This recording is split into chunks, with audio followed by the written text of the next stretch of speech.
Hello and welcome to another special episode of the REDstream. My name is Amelia. I will be your host today, together with my best friend Alicja Kozera. Hey guys. And we have two super cool guests that you'd never guess we will have. So please welcome the voice of Alt, Alix Wilton Regan. Hi guys. And the one and only Jane Perry, our rogue. Hello.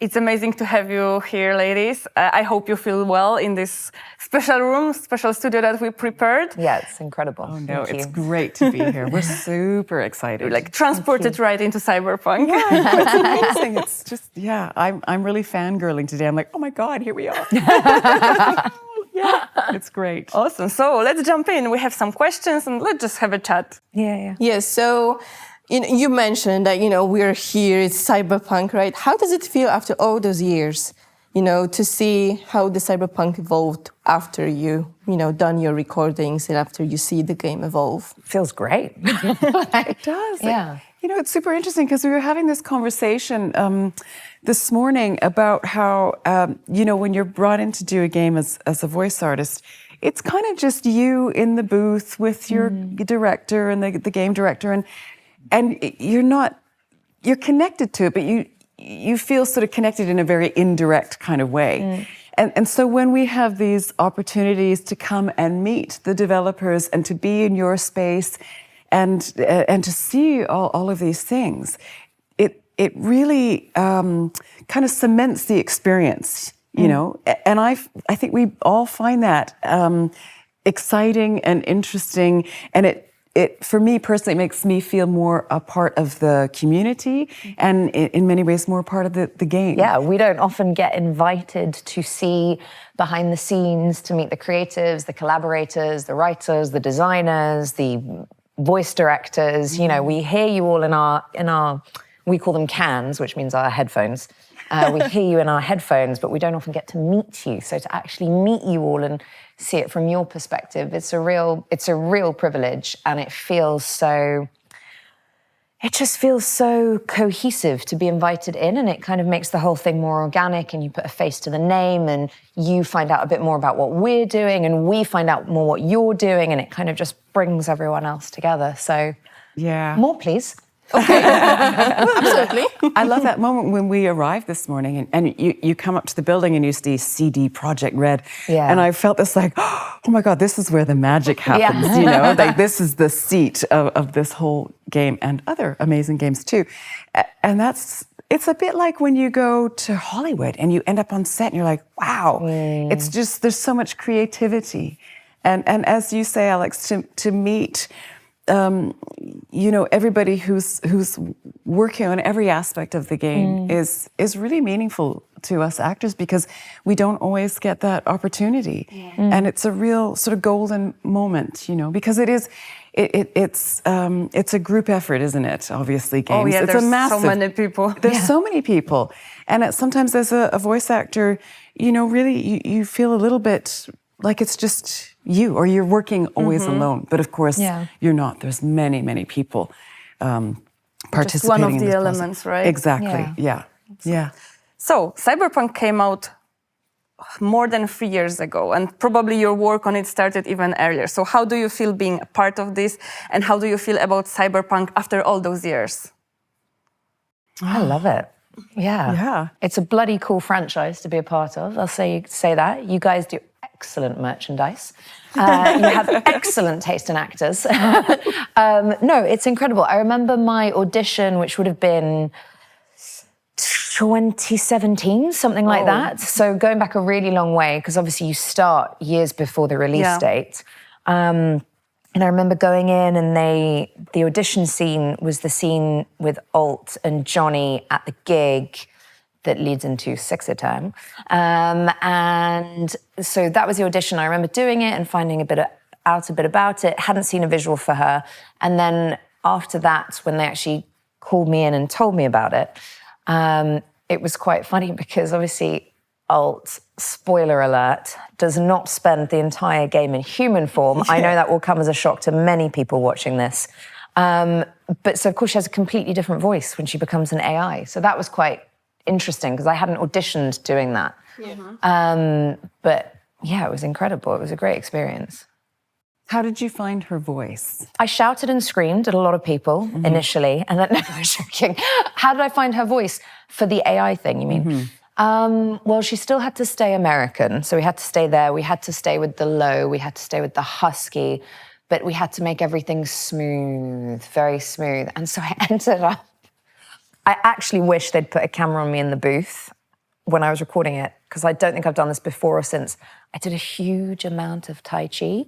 So I was like, Johnny, this is not what you want to do. And it was all this kind of like, all my arms would be like, how are you feeling today? Why are you so angry? And it's just my arms are just doing this the whole time to help with my breath. Like you're doing the were trying the whole time. Emotionless, to stay emotionless or Not something like that? emotionless, but just make everything smooth. It was smooth it out, smooth it out, smooth it out. That's what it was. Okay. But, you know, it's funny because you played the human alt and the AI alt, so you basically played two characters, but it's the same for you, Jane, because you played the young rogue and the old rogue. So how different they were for you? Yeah, well, it's interesting because you sort of have to think, well, how does this person evolve and change and grow? So, as I recall, we started with older Rogue, who's 80 years old. Looks pretty good. She doesn't look... I hope I look like that when I'm 80. How did you do that, though? Because old is hard to play as well. Old is hard. I just played it as I am. Oh, stop old it. now. And then you sort of have to reverse engineer it a little bit and think, well... Because she's a pretty tough character. I think she's always had that grit. But, you know, obviously when she's younger, she hasn't had all of these experiences that turn her into the person that she becomes. So it's about softening and perhaps inviting a little bit of naivete into the voice and making the voice sound a little bit younger, but so it's still the same character. And I think it's just taking key elements of the voice and just softening it a little bit, and maybe raising the pitch, you know, half a note and that sort of thing, and then trying to maintain that. Wow, that's interesting. Can we get a little bit of the older rogue and the younger rogue from you? Okay, what do you want me to say to you? What do you expect me to say? That's the older rogue. And yeah, I don't know. Like, what's that drink? I don't know. Was really good. Plus, you know, the younger rogue that we meet in the game, she is like, you know, with Johnny, she is, you know, pumped on adrenaline, going to blow up the Arasaka, right? So she has that also like a bit of rebel in her voice. Yes. So I think you girls did, you know, amazing job voicing those characters. I know our community loves both of your characters. So how do you feel about all those love that your characters do? We have a lot of cosplayers doing Alt and Rogue. You will actually meet one of them. Yay! Later on. But yeah, like how, you know, how does it feel to be seen, you know, as your character?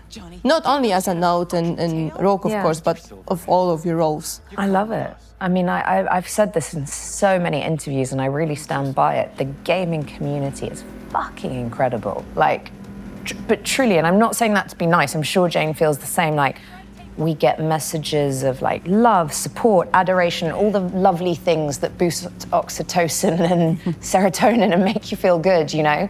And it's incredible to get that feedback on your work when, for example, if you were in film and television, you might not get such a strong sense of feedback, but because of the interaction of social media and the gaming community, we get a lot of feedback. And luckily, touch wood, you know, it's mainly positive and people are mainly lovely and they tell you these incredible stories about video games saving their lives or helping them to learn to walk again or helping them survive the death of a parent or coming to terms with their sexuality. And I just think that's the biggest privilege ever. I really do, to have this impact, thank you, this ability to reach people, I was going to say, but impact is exactly the right word. Yeah, Alix and I went to the Phantom Liberty launch party in London. Yeah. And it was such a brilliant evening because we just showed up and unannounced, and we just started mixing in with the crowd, and people were like, oh my goodness. And it was really lovely to hear players' sort of personal stories in terms of their connection to the game and what the game means to them, and then also the characters' journeys. And I always feel incredibly honored to be a part of that. And to be honest, when I first started getting into games, I really had no sort of expectation of that happening. And I find it very deeply touching. And quite humbling as well. Very humbling, yeah.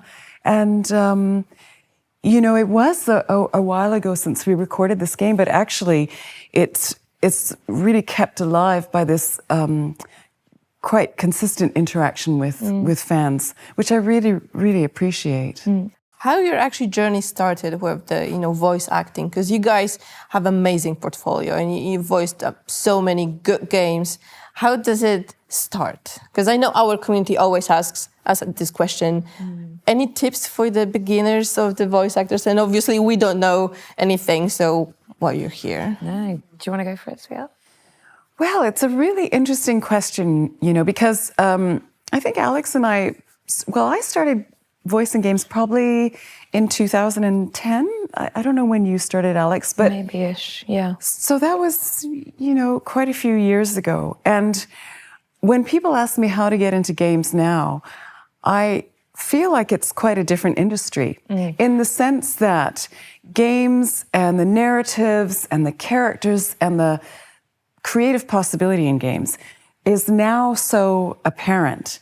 And I think there was a time, you know, if we were to rewind 10, 12 years ago, where I don't think that was as obvious to people. I think it was to people in the gaming industry, but perhaps not so much to those outside of it. And now, obviously, people are paying attention. So I think, essentially, I got into games because I was a jobbing actress. I'd moved to London. I had an agent. And one day they said, "Oh, you've got an audition for this game." And I was like, "Great, that sounds good to me." And off I went, and it was for a 007 game. And I think I auditioned for that game. Oh, did you? I don't You know if we auditioned for it the as same well. part, but I did. Was it? It was We could Moonraker. probably say GoldenEye. Okay, Yeah, yeah. mine was GoldenEye. I don't think mine was Moonraker. Moonraker. Yeah. Anyway, I got this. I think we can say that. I don't think Yeah, it was yeah, NDA. it's It was a long time ago. It was a very not long under NDA. NDA. No. And I got it, and I was like, "Oh, okay, great." And I just, you know, grabbed the challenge and the opportunity, and I went for it, and I really, really enjoyed it. And as is often the case, you sort of book one job, you get some experience doing that, and then they realize, "Oh, you're a safe pair of hands. Well, let's audition you for something else." And it created this wonderful momentum, which I feel incredibly grateful for. And so that's how I got started. It really was just an audition. And now, you know, for people who want to get into the games, you're still going to have to audition. But I think there's probably maybe a lot more competition. I don't know what you think, Alix. Yeah, but way more competition. Yeah, and but I guess really it's the same process, you know, of being a good actor. You know, this is the most important thing, to be a good actor. Yeah. And to be an actor who can really grab the information that's thrown at you and just commit to it and run with it and enjoy it.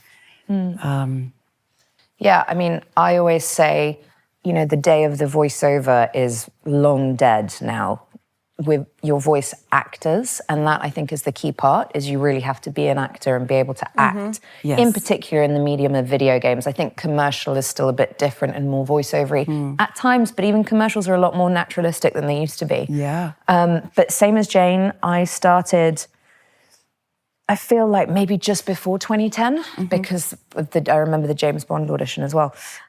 So probably a little bit earlier than 2010. I had left drama school. I was waitressing by day and bartendering by night, and I was fucking bored. And I was like drinking and smoking and partying my way around London because I was in my early 20s. And I had done the Carlton Hobbs Award, which is a national award in Britain run by the BBC, and I'd won a couple of things there. So I thought, hang on a second, maybe I could do something with my voice, because I'd heard about voiceover. So I wrote to various agencies, and it took a while, and eventually one agency said, yeah, we'll take you on. And this one agent took me on, and they sent me for my first video game audition, which was Dragon Age Origins. And it was my first audition, and I booked the job, and I was thrilled. And after that, I was very lucky. I think I had a combination of being young and having quite a gravelly, low voice with quite a lot of gravitas for someone in their early 20s. And I very quickly was allowed to play very big roles in very large games, I think because of the combination of the youth and the sound that I had. So I was really lucky. And your training and your talent, of course. Thank you, sweetheart. Yeah. I mean, we have to mention that too. That's very sweet to say. But so I felt very lucky, and I just kind of took off from there, you know? But I think back to Jane's point, it is a very different industry nowadays. Back then, no one really wanted to do voiceovers. No one understood voices. Certainly no one understood games, you know? Yeah, that's true. It's more mainstream right now. Yeah. No one understood games, the potential of games. No one understood the level of acting that actually goes into good voice acting for good character creation for a game. I think that's a concept that's really fully formed in the last 10 years, you know? And that's where people like myself and Jane come in. So advice nowadays, I think number one advice is just voice actor, you know, focus on that bit and the rest will come together. If you understand your instrument, the rest will all come together. Okay, so, you know, I'm not going to ask about your favorite project because it's Cyberpunk. It's Cyberpunk? Yeah, because it's Cyberpunk. Okay, then it's fine. So what's your favorite project, Alix? It's actually Cyberpunk. No, but What's yours, Jane? Oh, I please don't make me choose because I Just say Cyberpunk, Oh, babe. Cyberpunk. Yeah, dude. What do I do? Oh God. Just leave it there. Okay, Don't fuck it up. It's Cyberpunk. Okay? Okay, yeah, it's Cyberpunk. Okay, but what's your favorite aspect of the job? Oh gosh. I can answer that. Okay. Because I've thought about this. Yeah. I love the volume of work. So a lot of people don't know that you can go in and do really quite a large and significant role on a film. For example, Naomi Harris in Moonlight, where she plays the lead character's mother, and she only had 3 days of work on that film. So a lot of people don't realize that when you can have a really integral role to a film or a television series, but actually the volume of work is quite small. In video games, because we have been so privileged to play such large characters on these projects, we record for months, sometimes years, and I love that because it gives me a chance as an actor and as an artist to go into a character and then a bit deeper, and then you go deeper, and then you meet the people around you, and then you discover more things and you get more ideas, and then if you're lucky, you go back for part 2 and part 3 and you do the DLCs, and I feel like you really get to invest in a character and hone who that character is. And then, you know, someone will throw a curveball at the character and they'll lose the love of their lives or whatever, something tragic, and you get to explore that. And I just love that. I love the depth of work that we get to do on video games, which I think a lot of people don't realize you don't always get that on a film or on a TV show necessarily. And it continues, right? So a play is a finite thing and that's it. That's the play. It's 2 hours, whatever. But with a video game, you're recording like hundreds and hundreds of hours, you know? So I just think, for me, I think as an actor, that is a real privilege. What do you think, sweetheart? And you keep learning this character, right? Yeah, So it's it amazing. essentially becomes easier because you feel like you're out The on more you road. do that. Yeah, the more you do it. So. I felt like a Tai Chi master by the end of Cyberpunk. Yes, that's right.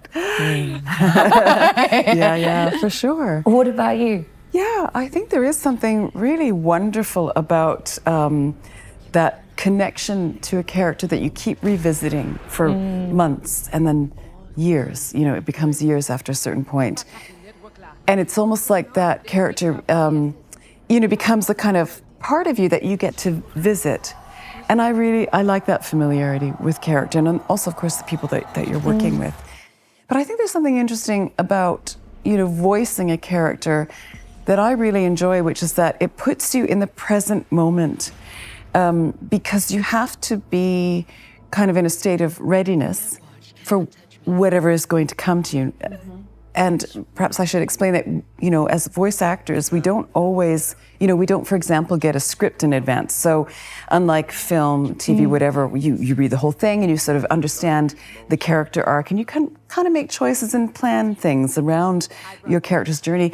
Whereas in games, you really know very little. You're learning in the here and now. And that puts me in the here and now. And just enjoy working at that sort of speed, and again, in the present moment. It's quite hard sometimes to be in the present moment in life. Like, we're always sort of scattered and thinking about other things. But as soon as I step into that, studio and the microphone, I get into this zone, and I find it a really special, creative, interesting place. And sometimes surprising things happen. You sort of surprise yourself. And it's like, oh, gosh, right. It's like the character comes alive inside you, and she starts making the choices. Yeah.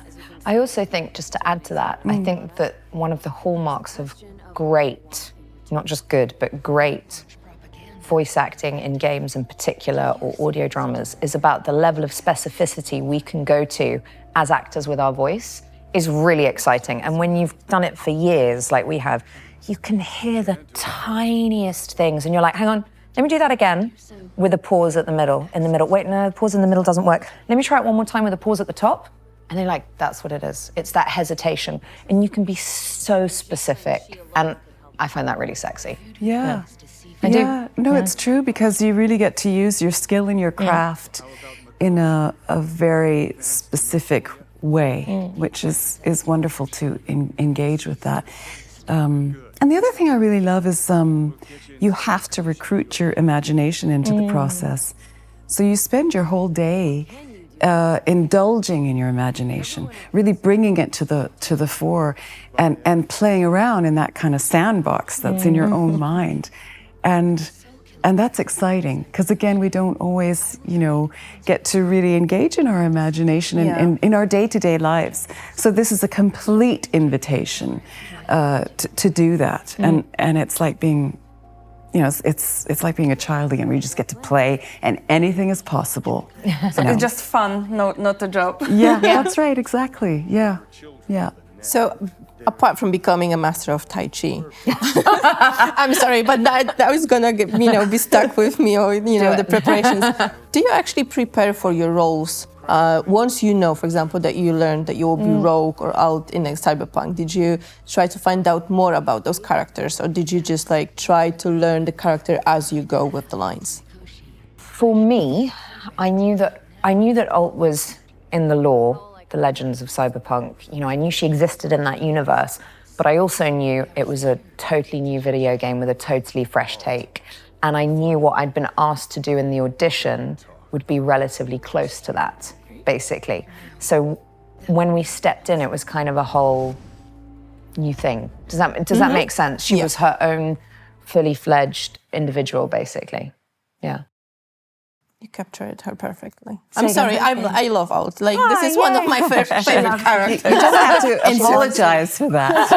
Thank you. I mean, when it comes to Rogue, I believe that both Rogue, Alt, Somi, they're so powerful women in what they do, in their field they're doing, because obviously, I'm sorry, you're dead, but you are an AI, right? So you are a super powerful AI from the Black Wall. Somi is here and now, very powerful netrunner. Yeah. Rogue is, she. If you want something, biggest badass in Night City. Yeah. She's a badass. She is just the boss, right? And everyone knows if you want something, you go for Rogue. Yeah. And you have this connection of Johnny, right? Yes. So this is also the connection between those two characters. So maybe he was a magnet of powerful women. I don't know. Clearly. But yeah, it's you captured Alt perfectly. At least for me, in my imagination of 2020 Alt, that she was alive. So well done. Thank you. And now we move to Rogue. There's this wonderful moment when you get cast in a game, and it happens right at the beginning, and it's one of my favorite moments in the whole process, where you are there with your performance director and game director, and that's when you find the voice for the character. And so in terms of Rogue, and probably most of the game characters that I've played, I don't do research. If it's a pre-existing game, I'll look at the game to understand the genre, because that's very informative in terms of where you place the performance. But I really, again, getting back to what I was saying before, it all happens in the moment, and so this creation of the voice happens during this collaborative process where you're fed information about the character, who she is, what her values are, hopes and dreams, what she looks like, how her body is, where she carries her sort of energy. And you kind of take all this information, you let it sort of sink down, and then you start finding the voice. And that's the research. So it's not for me. I don't know it'd be really interesting to hear, what other voice actors say about that. But for me, that's happening in the moment. And so the research and the preparation is really just making sure that when I step into the studio, I am an open book. Okay. And that I leave the troubles and problems of my life at the door so that I am just available to the process, to receive the character, to hear what people say about her, to ask questions as well. So that's the prep. And I hope that doesn't sound like a cop-out in any way. No, that sounds But it's all very much in that moment. And again, I love that moment. And do you feel that like you have some impact on what the character is and the character on you? So, for example, what is in Rogue from you, and what maybe did you take from Rogue? Oh, what a great question. Whew, I don't know, because Rogue, she's so badass, she's so tough, Yes. and I really don't experience myself that way in my life at all. So I think possibly, I don't know how to answer that question. I think there's some residue of character that inevitably you take with you, with each sort of character that you play. It's like maybe it's as thin as a skin, but it's still there in a way. And I suppose what I've learned from Rogue is that I could convincingly be that. Like I can embody her toughness. You can, for sure. I don't really have many opportunities in my life to sort of kick butt in the way she does. Thank goodness. But I sort of feel like her toughness could be a part of me. I could recall it if I needed to. In the moment when you need it. Exactly. Yeah, that's Amazing. right. Yeah. And did you give something to her from you? Well, what I like about Rogue, I really do love her vulnerability. It's these are the most interesting characters to play. It's always wonderful to play somebody who's tough and strong, but it's also nice to explore the other little hints that that there's more to the person than that. And Rogue, as we know, definitely has those elements to her. So I think I perhaps took some of the softer aspects of that I've identified in myself and perhaps folded those into her a little bit. But that territory was already there for her. But maybe that's the only way I've informed Rogue. That's amazing. Otherwise, she's quite intimidating, and I'm sort of standing She off is, for her. sure. Yeah. You could pull it off. Absolutely. How about you, Alix? Parts of me in Alt, parts of Alt in me. Yeah. Or what did you learn from her? What did I learn from her? That she's very powerful, that she has good sides and she has bad sides. Like a bit Machiavellian at times, kind of playing games, being a bit obtuse, that kind of thing. And I don't know, I just really, I felt I wanted to spend more time with her pre-becoming the AI super being. Does that make sense? Yeah, like absolutely. I wanted to see more. I don't know, did you guys feel that as players or as fans, that you could have done with a drop more of like her life pre-being kidnapped? Yeah. I mean, personally for me, again, like Alt is a very interesting character. When she used to live and when she was actually, creating Soulskiller and whatnot, I believe it could be a bit more of her. Yes. Maybe it's a hint for our developers team. I think so. Let's bring more Alt. Yeah.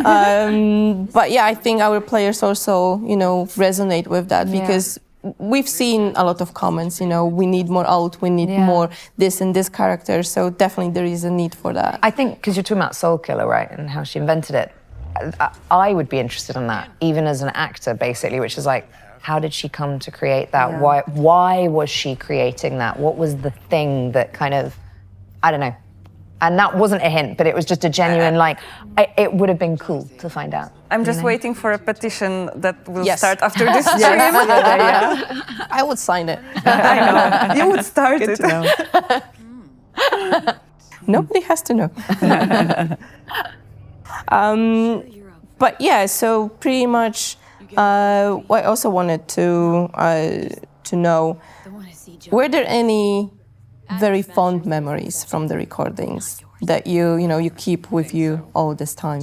I think fond memories was quite nice when we would have Boris in our headphones down the line all the way from Warsaw, directing us, you know, probably sometimes quite late at night for him here, because he's an hour ahead. Not that late, but, you know, later.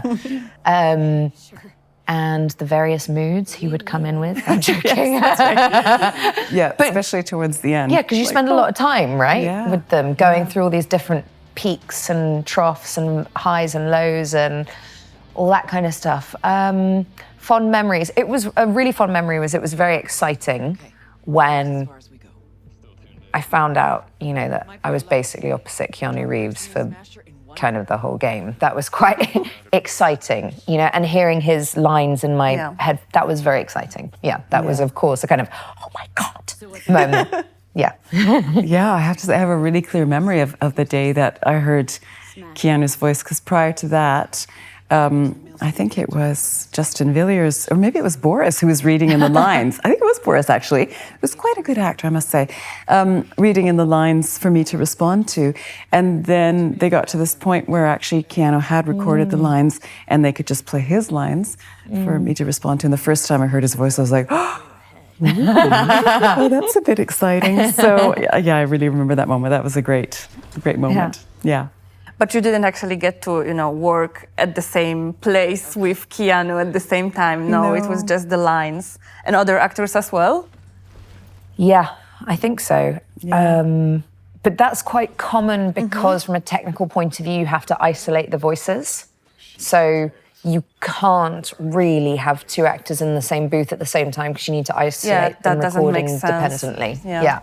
Just so that the technicians can have control of it later on. Absolutely. The first time, I did actually do a scene with Jeremiah, who plays the female V, but this was for a fundraiser that was done in the UK called In the Game for Ukraine, which is done by Side Global, which is where we recorded Cyberpunk. So that was the first time, you know, for this charity event that I was able to work with another actor in the moment.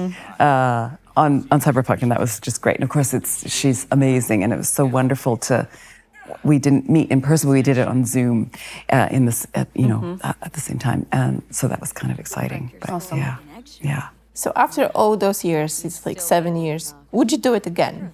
Yes. Are you kidding me? Yes, of course. You mean for Orion? That too, but like in general, like from the time's perspective, you know, the game was, you know, had their up and downs, and you know, we've been through various things, and you know, it's been rough. Now it's pretty cool, let's say. So yeah, just, you know, wondering if that experience also would, you know, make up your decision. Like, I don't want to do it from the, you know, from what you see, or yes, I want to jump in and do it again. I think even though the game obviously had its issues when it was launched, it's still a very exciting and sexy piece of IP to be a part of, right? You know, Night City is a sexy place. The actors are sexy actors doing sexy. By the way, sexy, I don't necessarily mean just sexy. I mean, like, you know, funny, gorgeous, dangerous, talented, badass, you know, all these kind of words. But it's a very enticing is a better word. It's a very enticing game to be a part of, irrespective of any bugs that there were at the launch, basically. It's still a very vivacious and exciting world. So yeah, 110% I'd do it again. Oh yeah, absolutely. I also remember the first time I saw the trailer. You know, this is, as an actor, when you first get a real sense of what the game's going to be like is when the launch trailer is released. And I was like, oh my God. Yeah. Oh, that looks so cool. Yeah. And I just felt so thrilled to be a part of it. And they're great characters, you know, as you mentioned, Amelia, they're really interesting, powerful women. And it's so, it's just great to be able to play these wonderful women and to see what they get up to and to be a part of that. It's thrilling. So it's interesting because, when we finished recording Cyberpunk, I sort of said goodbye to Rogue, but then the next game I got involved in. So when you do a game, they never call the game by its title because there's so much secrecy around it. So they always have a project name. And the next game I got into, the project was called Project Rogue. And I was like, hang on a second. So she was still slightly like, don't forget about me. Yeah. So she kind of stayed with me by that a little bit. But you both came back to record some lines for Phantom Liberty. How did that feel? Oh, it's great. It was great. Oh, it was just delightful. Yeah, it was delightful. And I knew that Idris was in it, so I was very excited. Yeah. Awesome. Okay, so we talked about like fun moments, memorable moments. How about like challenges from being a voice actress, especially on Cyberpunk, but maybe also in general? What is hard in this job?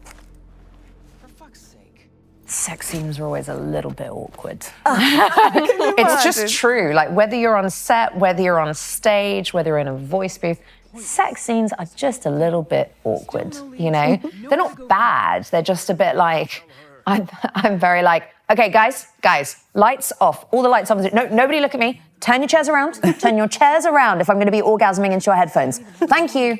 And then I'm like, okay, now we can record.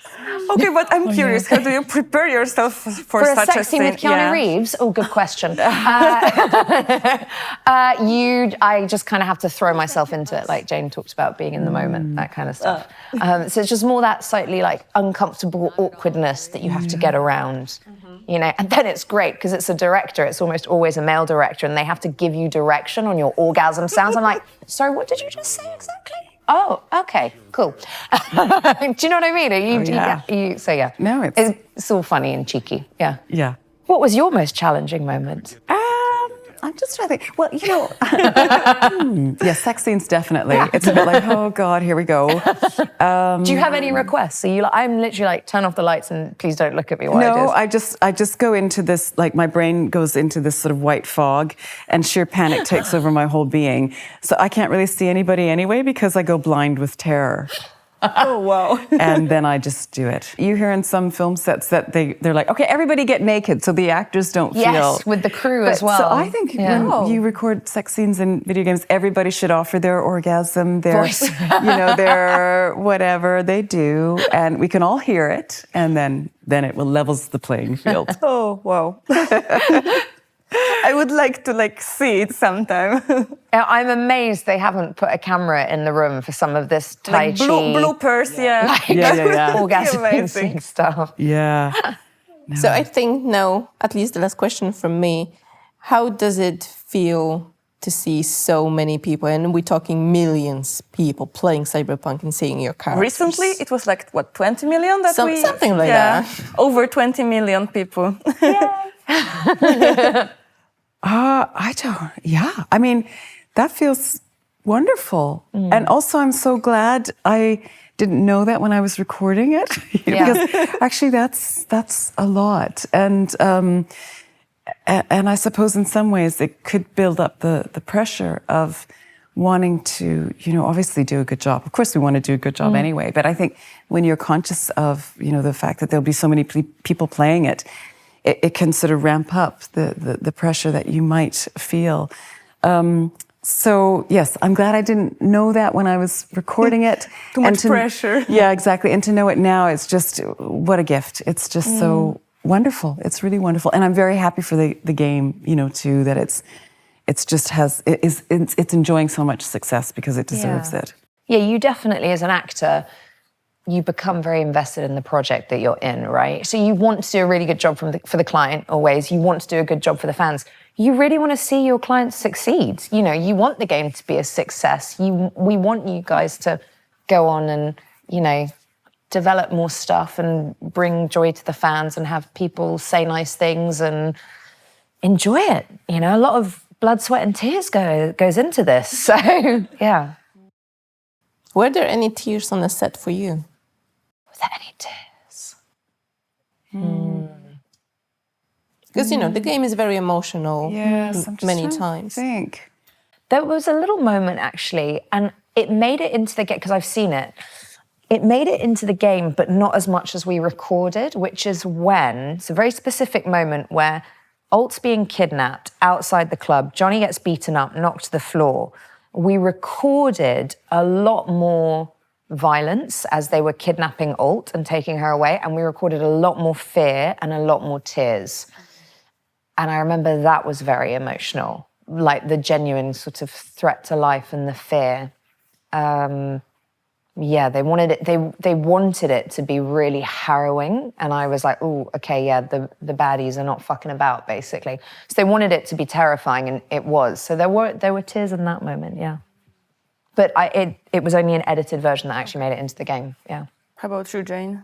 Not that I can recall. I mean, as I said, she definitely has her moments of vulnerability, but I don't remember getting to that point where she was shedding an actual tear. But yeah, certainly it does happen, you know, in other games, in those moments. You go there, you know, if that's what the scene is about, or if that's sort of the byproduct of what's going on in the scene, then sure. Okay. I'm really impressed by the range. You can go from crying, just talking, doing tai chi to like sex sounds. So that's amazing.